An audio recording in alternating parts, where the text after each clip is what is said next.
Olá, você que me assiste. Vamos para ter um tempo mais aqui de estudo bíblico em nossa escola bíblica virtual. Hoje eu estou com o Maurício aqui, servindo ao Senhor nessa aula e a convite do Dani. Esse mês como é mês de missões, especificamente, né, tratando disso. Nos dias 26 e 27 aí de novembro teremos o nosso congresso.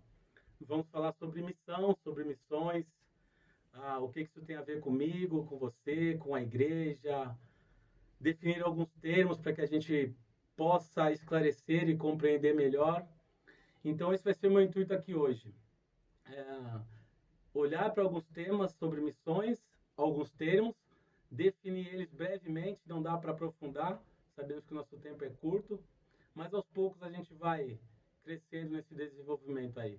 O meu objetivo é abençoar a sua vida como eu tenho sido abençoado através dos estudos dessa área que na realidade é a nossa identidade. O nosso caráter como cristão e como igreja, ele é missionário, porque o nosso Deus é um Deus missionário, é um Deus em missão. Então é basicamente sobre isso que a gente vai conversar no dia de hoje aí, através desse estudo, tá ok? É uma alegria aí poder estar aqui e repartir isso com você. Vamos ter um tempo de oração, oremos juntos aí, buscamos ao Senhor. Pai e Deus nosso, em nome de Jesus e por causa dele, aqui estamos para engrandecer e exaltar ao Senhor através desse estudo, através de tudo que vamos ler, conversar aqui. Que o seu Santo Espírito ministre em minha vida e também na vida de todos que vão ver e ouvir o que vamos falar aqui. Que venha realmente da tua parte, ó Deus, para a minha vida e para a vida de todos que estão ali pelo vídeo. Abençoa-nos, ó Deus, abençoa-nos com a tua instrução, com as tuas correções, com os teus ajustes, com as tuas exortações que nós precisamos sobre esse tema, que ele é muito mais de um tema. Ele, eu entendo, Pai, ele é a nossa vida, porque é a tua vida. A tua vida tem a ver com a missão de resgatar a humanidade e todas as coisas de volta à glória do Senhor. Então, que mais uma vez, ao tocarmos especificamente sobre essa temática de missões, nós sejamos ministrados e transformados pelo poder que há no nome de Jesus, pelo estudo da tua palavra, pela ação poderosa e sobrenatural do teu Santo Espírito em cada um de nós. Assim eu te rogo, assim eu te clamo e te peço em nome de Jesus. Nos ajuda e nos abençoa. Amém. Muito bem. Como então eu comecei falando sobre missões que nós vamos conversar, e o tema esse ano do nosso congresso, da nossa conferência missionária, é o 1 Coríntios 9, 23. Tudo faço por causa do Evangelho, com o fim de me tornar cooperador com ele. Então o apóstolo Paulo, ali na primeira carta aos Coríntios, no capítulo 9, ele vem discorrendo sobre vários assuntos. Nós sabemos da problemática grande na igreja de Corinto, né? Devido a todo o contexto ali, enfim. Depois eu peço que você leia, para que você tenha todo o contexto melhor para você, porque hoje eu não vou falar especificamente sobre esse tema, sobre esse assunto, sobre esse capítulo. Eu vou dar um breve panorama, para que a gente faça algumas definições, e aí eu concluo sobre a missão de Deus e todas as missões envolvidas que compreendem a vontade de Deus para que a sua missão seja realizada em nossa vida e por meio da nossa vida, tá bom? Então, repito, não vou me aprofundar exatamente no que o apóstolo Paulo está dizendo e ensinando a igreja aqui e a nós também. Não é esse o meu objetivo aqui. Mas só para que você tenha uma ideia, Paulo, resumidamente, o que ele fala aqui? Ele não poupou nada. No versículo anterior a esse, ele diz assim, o 22, fiz-me fraco para com os fracos, com o fim de ganhar os fracos. Fiz-me tudo para com todos, com o fim de, por todos os modos, salvar alguns. E aí ele vem no 23, tudo faço por causa do Evangelho, com o fim de me tornar cooperador com ele. Muito bem, mas aqui já é o Novo Testamento, ok? Por que o apóstolo Paulo então está dizendo isso daqui, que ele fez fraco para com os fracos, fez de tudo para com todos, com o fim de ganhar todos, por todos os modos, e salvar alguns. Que papo é esse? Salvar alguns do quê? O evangelho, ser cooperador do evangelho, para quê? Que evangelho é esse? Do que se trata exatamente que o apóstolo Paulo está dizendo aqui já no Novo Testamento? Não há como a gente não voltar lá no início rapidamente para dar uma pincelada sobre o que tem a ver essa missão. Salvar quem? Salvar por quê? Salvar do quê? Então, muito bem, eu vou voltar lá para Gênesis e depois a gente vai ler mais alguns textos e tentar conceituar alguns temas para vocês, para nós, sobre a missão de Deus, as missões, o que isso tudo nos envolve e como a gente pode ser cooperador, como o apóstolo Paulo, ou continuar sendo, né? Acredito que a gente já é. Como a gente pode melhorar essa cooperação. Pois bem, vamos lá em Gênesis então, no início, bem no início. Sabemos que lá no capítulo 1, Deus criou a terra, todas as coisas, e a partir do versículo 26 ele cria o homem. Também disse Deus, façamos o homem à nossa imagem, conforme a nossa semelhança.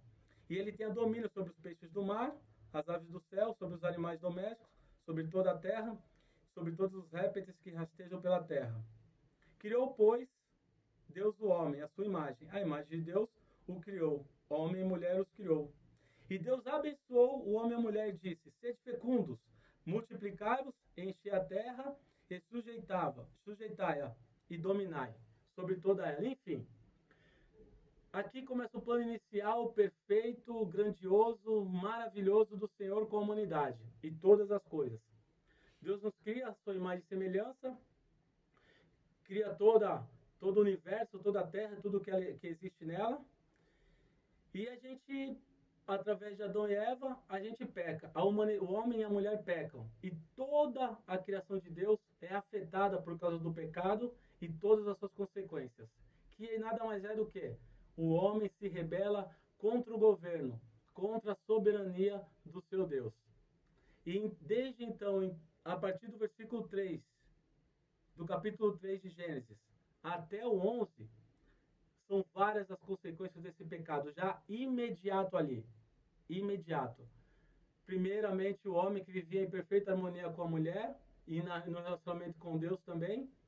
Ele já começa a brigar quando Deus aparece ali para eles, começa a brigar com a mulher, acusar que a culpa foi minha, que a culpa foi sua, e já começam discórdias e brigas, já não há aquela harmonia perfeita que o Senhor projetou e planejou conforme é a harmonia do Deus Trino, o Deus Pai, o Deus Filho e o Deus Espírito Santo. Então a gente já percebe logo em seguida do pecado ali, da queda do homem, no capítulo 3 de Gênesis, a relação com Deus, o homem se escondendo de Deus e já brigando e acusando a sua esposa ali, Adão e Eva no caso. Depois sabemos do assassinato de Caim sobre Abel, das brigas, das guerras, das conquistas, do individualismo, da autonomia e dos seus resultados que o homem busca de Deus e as consequências disso, porque nós, sem Deus, não somos nada. Ou somos criaturas terríveis, perversas, egoístas e egocêntricas, que querem tudo para si, de uma maneira maléfica. A partir daí, então, por causa dessa razão, Deus, no capítulo 12 de Gênesis, percebendo tudo isso, ele inicia um plano de salvar a humanidade através de Abraão, de Israel e de tudo que nós entendemos e conhecemos do Antigo Testamento. Claro que teve Noé aí no meio do caminho, né? Ali já foi um vislumbre do que Deus estava projetando de redenção e reconciliação com o homem, a sua presença, a volta da sua companhia, a preservação da humanidade. E a partir então do capítulo 2 de Gênesis, Deus faz uma bênção acompanhada de uma promessa a Abraão. No caso ainda seria Abrão. Ora, disse o Senhor a Abrão, Gênesis 12, versículo 1. Sai da tua terra, da tua parentela, da casa de teu pai, e vai para a terra que te mostrarei. De ti farei uma grande nação e te abençoarei, e te engrandecerei o nome. Se tu uma bênção, abençoarei os que te abençoarem e amaldiçoarei os que te amaldiçoarem. Em ti serão benditas todas as famílias da terra. E aí Abraão parte imediatamente e começa a sua trajetória que a gente já conhece. E desde então, Deus vem usando o Antigo Testamento e todas as histórias dos pais da fé, dos profetas, dos reis, dos juízes, dos sacerdotes. Para quê? Para mostrar, para ir revelando aos poucos, gradativamente, o seu plano maior. Então Deus já está em missão desde aí. Desde quando o homem se perde, Deus inicia a sua missão. Então aqui a gente já define o primeiro termo e diferencia a missão das missões, do que são missões. Então existe uma única e exclusiva missão, que essa só Deus pode ter o poder de fazer, que é resgatar por meio da redenção e reconciliar consigo a humanidade. Esse plano maior é o Deus Trino quem pode, quer e está fazendo desde então. Esse plano é o plano da missão de Deus, de resgatar a humanidade, de trazer a humanidade de volta para a sua companhia, para a sua presença. E ele usou toda a história do Antigo Testamento para ir aos poucos revelando o seu plano maior, o ápice, a plenitude do seu plano, que é o quê? Nada mais, nada menos do que a vinda dele próprio aqui nessa terra, na pessoa de Jesus Cristo, o Deus Filho, e mostrar a possibilidade do homem perfeito. Assim como Adão falhou, assim como Israel falhou em viver debaixo do governo de Deus, sob a sua total soberania e governo, uma soberania e um governo que é bom citar, de amor perfeito, de harmonia, de alegria, de paz, de tudo que hoje a gente busca. E nós só encontramos em Cristo, na comunhão da sua igreja, no serviço de obediência e adoração a Deus. É só ali que existe isso. Adão falhou, Israel falhou. Jesus, o homem perfeito, o novo Adão, o novo Israel, a perfeição, a plenitude do plano e do governo de Deus em sua missão de resgatar a humanidade do seu pecado, que é o quê? O distanciamento, a rebelião do homem contra Deus e o seu governo.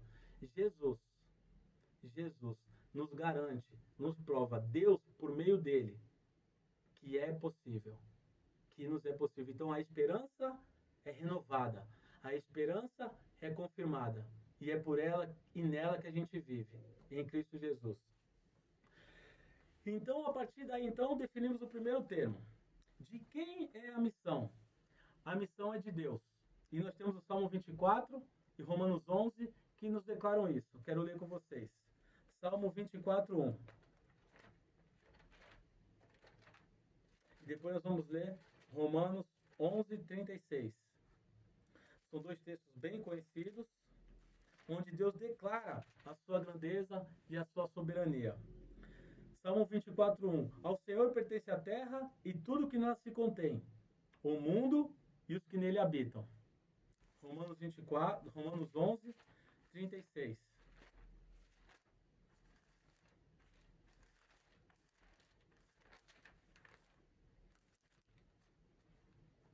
Porque dele, e por meio dele, e para ele, são todas as coisas.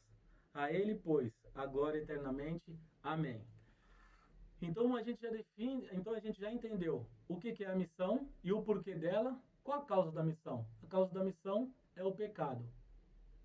E o dono da missão, o Senhor da missão, é o único capaz de resolver e solucionar o pecado e as suas consequências. É o próprio Deus, na pessoa do Pai, do Filho e do Espírito Santo. Por quê? Porque, como nós vimos nesses dois textos, do Senhor a terra e toda a sua plenitude. Tudo que foi criado pertence a Ele e deve redundar em glória, em adoração a Ele.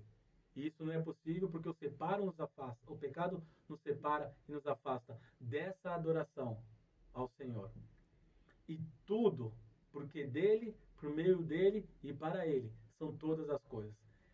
Então a missão é do próprio Deus, a missão de resgatar a humanidade e todas as coisas criadas de volta ao seu governo. A segunda questão que a gente quer responder aqui. Então, qual a razão da missão? A gente já está embutido aí, né? Nós já tocamos nesse assunto.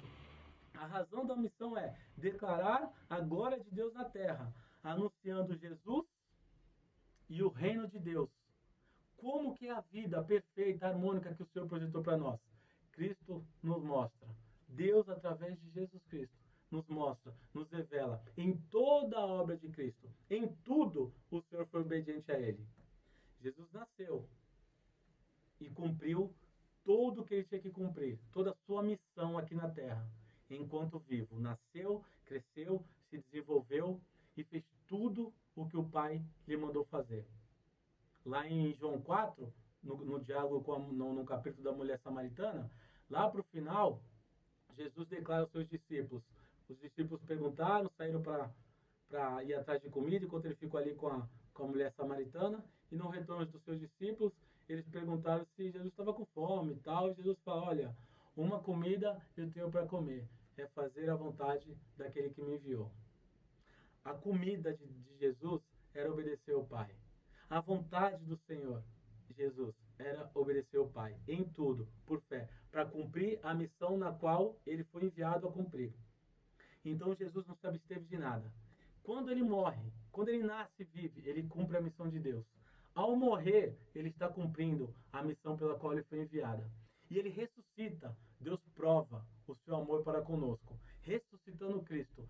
Cristo entregando a sua vida por nós, quando nós éramos ainda pecadores. Então a vida e a morte e a ressurreição e a ascensão de Jesus aos céus, onde ele está hoje, sentado à direita de Deus, o Pai.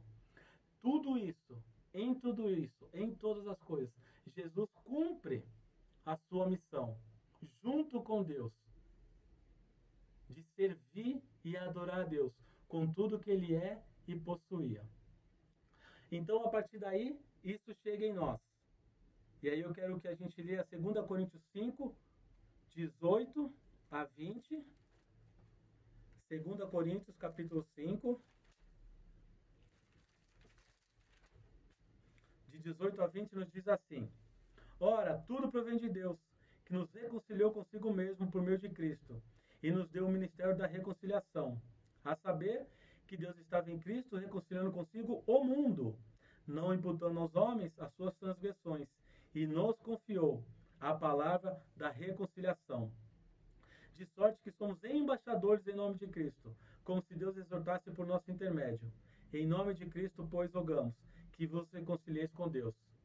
Então, Paulo, essa mesma igreja, aos Coríntios, no capítulo 5 da sua segunda carta, de 18 a 20, dá essa declaração, mais uma declaração enfática, incisiva do apóstolo Paulo. Que Deus, por meio de Jesus Cristo, está reconciliando consigo todas as coisas. E Cristo transmite a nós essa bênção dessa oportunidade, que também é um dever e uma responsabilidade, de sermos mediadores, embaixadores, representantes do reino de Deus aqui na terra. Como? Anunciando Cristo a todas as pessoas de todos os lugares. Então a missão é de Deus, a razão da missão é a reconciliação, a redenção de todas as coisas, não só minha e sua, não só da humanidade, mas de todas as coisas, por meio de nós, através do poder de Cristo que vive em nós. Como? Por meio do Espírito Santo. O Espírito Santo foi enviado e nos dá total, ele tem e nos transmite toda a autoridade para que a gente siga essa obra de missão, em missão, na missão de Deus, fazendo todas as coisas possíveis, sendo assim cooperadores de Deus na obra de resgate, de redenção de todas as coisas. E nisso, eu gostaria que a nossa mente até aqui, que você conseguisse ampliar o que são todas as coisas. Todas as coisas são todas as coisas. A arte, a educação, a música, todas as áreas da sociedade, toda a vida humana, a partir do cristão, e da sua igreja, elas devem mostrar, revelar, espalhar e espelhar a glória desse Deus através da nossa demonstração de fé e obediência a Jesus Cristo.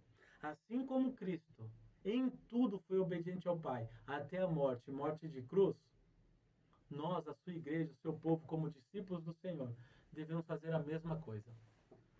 Toda a nossa vida, nas áreas na qual nós atuamos, deve mostrar o caráter de Cristo, que é um caráter de adorador. Irmãos, eu vejo o cristão e a resposta da nossa missão ou das nossas missões, que são as tarefas úteis que fazemos ao Senhor e ao próximo, como adoração. Isso é adoração. A minha vida e a tua vida deve ser uma vida de adoração. Na própria mulher samaritana, no diálogo ali com ela, em João 4, Jesus diz para ela que o Pai procura verdadeiros adoradores, que o adorem em espírito e em verdade. Basicamente, resumidamente, o que significa em espírito e em verdade? Digamos que em espírito é a nossa adoração contemplativa, aquilo abstrato, aquilo que é interior, aquilo que é introspectivo, na solitude do quarto, da caminhada na praia, aquilo que é seu. E em espírito mesmo, é interno, é interior, daqui para com Deus. E em verdade, é a aplicação, a demonstração disso que eu faço no secreto, no abstrato, com Deus, é aquilo que é revelado, é aquilo que será manifesto. E todos verão a glória de Deus na minha adoração pública, na arena pública, de onde eu vivo e exerço as habilidades, os dons, os talentos que o Senhor me deu. Então isso, já ficou claro para vocês, isso extrapola a igreja. O ambiente físico, o espaço físico onde nós nos reunimos. Que até fica confuso, né? Igreja, vou lá da igreja, sabe? Esses termos que já virou, é uma mania, um hábito nosso de falar, mas nós precisamos ter isso conceituado em nossos pensamentos. Que nós somos a igreja viva do Senhor. E tanto comunal, ou seja, em comunhão, devemos revelar isso, como no testemunho pessoal e individual, de sermos adoradores em tudo que exercemos. Toda a nossa vida deve expressar quem é o nosso Senhor. Expressar que nós temos um dono, com verdades absolutas. E isso é extremamente necessário hoje, irmãos. Que momento fluido, que momento de tantas coisas, de tantas verdades, sem nada mais ser absoluto, de tantos relativos. Tudo depende. Para nós não. Para nós, igreja, povo de Deus, seja a época que for, o momento que for, o período que for, a nossa missão, ela deve ser absoluta, exclusiva, única. Fazer Jesus conhecido a todas as pessoas de todos os lugares, com o nosso viver. Com o nosso viver. Eu quero ler mais um texto com você. Colossenses 1, de 18 a 22. Que também vai expressar o apóstolo Paulo expressando a grandeza de Cristo. Colossenses 1, de 18 a 22. Mais um texto para fundamentar tudo isso que a gente está expondo aqui. Falando sobre Jesus. Ele é a cabeça do corpo, da igreja. Ele é o princípio, o primogênito entre os mortos, para em todas as coisas ter a primazia. Porque aprove a Deus que nele residisse toda a plenitude, que havendo feito a paz pelo sangue da cruz, por meio dele, reconciliasse consigo mesmo, todas as coisas, quer sobre a terra, quer nos céus. Percebe? Então, mais um texto aqui que fundamenta que Cristo é o Senhor enviado por Deus perfeito para ser o exemplo e o modelo do amor de Deus à humanidade e a toda a criação. E nós, como sua igreja, somos parte nisso. E aí entra o que nós dizemos que são as missões. Ou seja, e aí eu quero dar duas distinções de missões. Muito legal, que o missiólogo Leslie Newbigin, ele fala, que é a dimensão missional e a intenção missional. Não dá pra gente... São temas profundos que requer de nós um pouco mais de tempo. Mas, brevemente aqui, o que seria isso? Dimensão missional é toda a nossa vida, todo o nosso ser, o nosso respirar é devido à adoração e gratidão ao Senhor. Tudo que você é, tudo que eu sou, tudo que nós somos e fazemos e temos, deve voltar ao Senhor como uma manifestação de glória a Ele. Essa é o âmbito, é o conceito de dimensão missional da igreja e do crente. Ou seja, da comunhão, da missão comunitária e da missão individual e pessoal. Porém, existe existe a ideia e a ênfase missional e intencional. Qual é? A de irmos até os confins da terra. E temos o objetivo único e exclusivo de realmente pregar o Evangelho de Jesus direto às pessoas. Ou seja, a dimensão missional é no âmbito mais de uma demonstração de testemunho pela minha vida, pelo meu caráter, pelas minhas ações de honestidade, revelando o fruto da minha transformação, da minha conversão realmente ao Evangelho.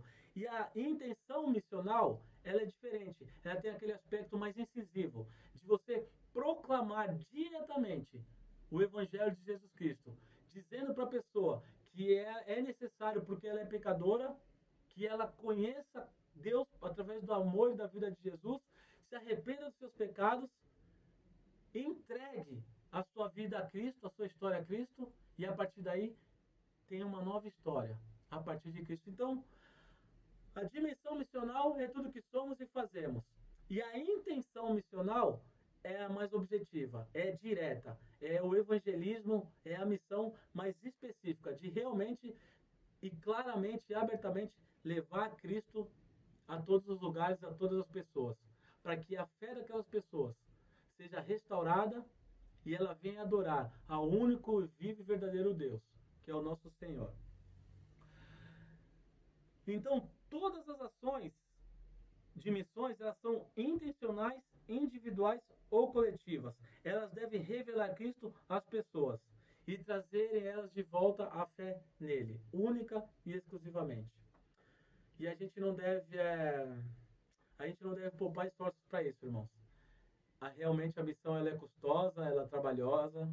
Essa missão de, além do nosso bom testemunho, na questão da dimensão missional, essa missão transcultural de realmente levarmos o Evangelho, levarmos Cristo e toda a sua obra a todos os lugares do mundo, para que todas as pessoas tenham a possibilidade de terem o acesso e conhecerem a esse Jesus maravilhoso, que eu e você hoje temos a oportunidade e possibilidade de desfrutarmos.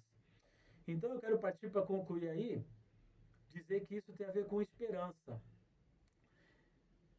Que missão é aquilo que a gente é, sabe? Missão é muito mais do que nós fazemos.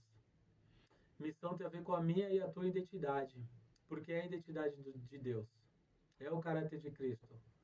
O caráter de Cristo, a identidade do Senhor, ele é totalmente missionário, porque ele vem em obediência à missão de Deus. E ele cumpriu a sua. E nós somos continuidade no poder, na autoridade e na capacitação que o Espírito Santo tem e nos dá, para que seja como indivíduo cristão, seja como comunidade cristã, como igreja, como corpo vivo do Senhor coletivo, declararmos Jesus como o único, suficiente Senhor e Salvador de todos nós. E a nossa esperança, a nossa vida, deve viver debaixo, com essa perspectiva, com essa esperança. Por exemplo, como que eu posso te dar um exemplo disso? Você estudou para ser um profissional de alguma área, e você tinha isso como um objetivo que se espera alcançar. Ou você, jovem aí que tem estudado, que está estudando para alcançar um objetivo na carreira profissional. Então você espera alcançar esse objetivo, correto? É a mesma coisa. Transfere e toma posse disso para aquilo que a gente espera. O que eu espero? Eu espero o reino de Deus vivê-lo plenamente aqui. Eu espero a volta de Cristo. Quando eu vivo sobre essa perspectiva, que é uma perspectiva em retrospecto, sabe? Imagina, porque já aconteceu. No reino do céu, no plano de Deus, no governo de Deus, por fé, nós sabemos. Apocalipse nos revela isso. Tantos outros textos da palavra nos revelam isso, sendo Apocalipse o mais enfático nesse assunto. Então você e eu devemos viver em retrospectiva, olhando para o futuro, olhando para o que há de vir. Já veio em parte, através de Cristo, virá totalmente, plenamente, de volta no retorno do Senhor, para buscar a sua igreja perfeita, imaculada, santa e útil, em continuidade da sua obra aqui na terra. É nisso que deve estar depositada a minha vida e a tua vida. É nessa esperança que nós devemos ter ganas de dormir e acordar e viver, e se for necessário, morrer, para que Cristo seja a razão da minha e da tua vida, porque Ele é a razão da igreja. A igreja é a missão. A igreja é a extensão, é a continuidade, é o objetivo, é a finalidade da obra de Deus por meio de Jesus Cristo e do Espírito Santo. A anunciar que existe um Deus que enviou seu Filho, Jesus Cristo, para dar a vida aos homens, pecadores, rebeldes, do amor e da companhia de Deus, para que essas pessoas sejam convencidas pelo próprio Espírito Santo, pelo poder de Deus, da sua tragédia, da sua pecaminosidade, da sua morte, e a partir daí elas são regeneradas, restauradas e se torna nova criatura em Cristo Jesus. Irmãos, falei bastante sobre conceitos. Eu espero que você tenha pego. Missão, missões, quem é o dono, qual o nosso papel nisso, qual a obra de Cristo, o que isso tem a ver.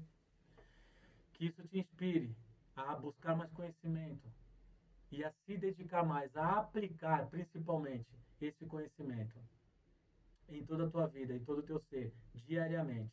Que eu e você, que nós juntos, sejamos obedientes e por fé e amor, em obediência ao Pai, venhamos a imitar a Jesus Cristo em todo o nosso viver.